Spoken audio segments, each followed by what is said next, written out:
French Cleat system ang gagamitin natin para mag-hang tayo sa wall. Hahatiin natin ito sa gitna. Yung isang side is naka-mount sa wall, yung isang side yung naka-attach doon sa TV rack natin. Ngayon, ang pagkat ito, 45 degrees ang setting sa circular saw. So, kung mapapansin nyo, dito sa side ng circular saw, mapapansin nyo, meron siyang mga markings. So, 15, 30, 45. So, ang French Cleat ay 45 degree angle ang ginagamit. So, isa natin to. Luga lang natin yung nut. Itong nut na to. Then, i-adjust natin kung ano ito. Ayan. Pag nag-loosen na siya, sundan nyo lang kung saan siya. Pag nasa dulo na siya, 45, saka nyo ilak.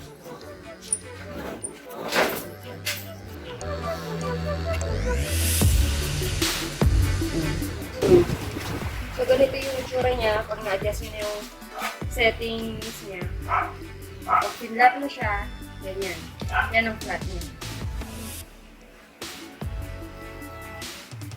So, ito sa akin, based sa experience ko talaga, mahirap yung hap na ito.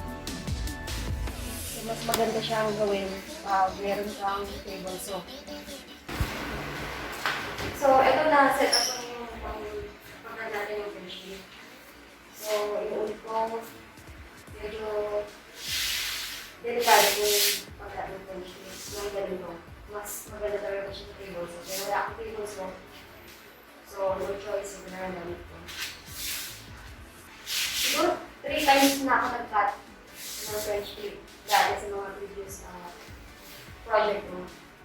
Ngayon, dito sa ilalim, kailangan wala siyang matatamaan. Kailangan i-try lang talaga.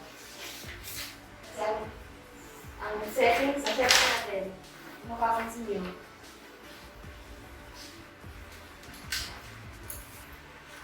ganito siya. Ganyan na siya magkakat. Naka-angle siya. So, kakainin niya yung doon sa parte na yun. Actually, yung sukat ko dito dapat sa gitna. Pero yung pag sinet up siya ganito, kailangan ko ng guide. Hindi ko siya na-set up sa gitna. Kinulang yung plywood ko, nangahawakan yung guide. So, ang finalo ko na lang kung saan siya magiging stable yung guide. Kung saan magiging stable yung guide. So, pagkatatay.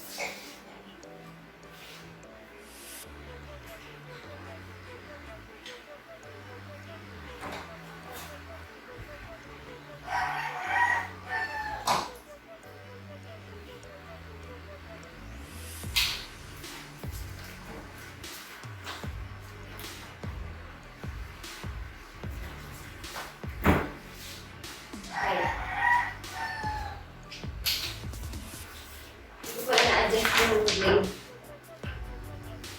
Adjust muna natin.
Ganito yung sira ng cut ng 45 degree. Kanina. So, ito yung French Cleat.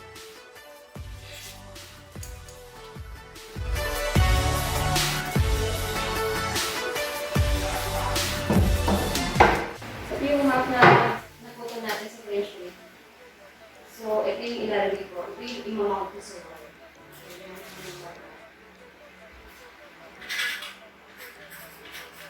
So, how does it work? So, ganito siya. So, ito yung sa wall. Ito yung i-use ko natin sa wall. Then, yung isang, yung TV rack natin. Ito naman yung nakapikit doon sa TV rack. Screw. So, pag nilagay natin ito sa wall, sabi natin, dapat lagay natin ng other pair ng plywood na. Yung pinagdala ng French Cleat. Ganito siya. Sa TV rack. Para kapag ipin natin siya, maglalak silang dalawa. So, ipapapang siya, maglalak sila. Ganyan. Ang French Cleat na wall mounting system, matibay ito. Magbabari na lang siya dito. Kapag gagawin doon sa kung ano man yung isasabi ko.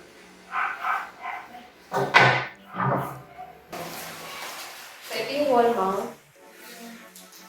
Wall mount. Ito yung wall natin. Ganito. So, kapit niya is ganito.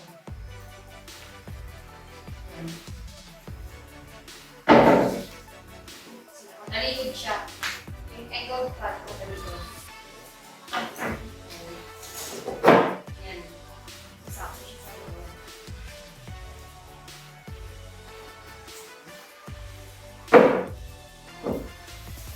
Then, para tayo yung hangin natin siya. Ganyan siya. Ayan. Maglalak.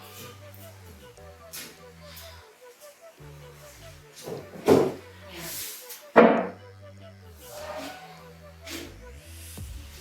So, pag ito natin siya kakawin. Pag mabigat yung iihang ko, ipo-float ko sa wall using the French Cleat system. Ganito yung ginagawa ko. Nilalagyan ko siya ng angle bracket sa loob. Thank you guys for watching. Please do like, share, and subscribe to my channel. And see you next time.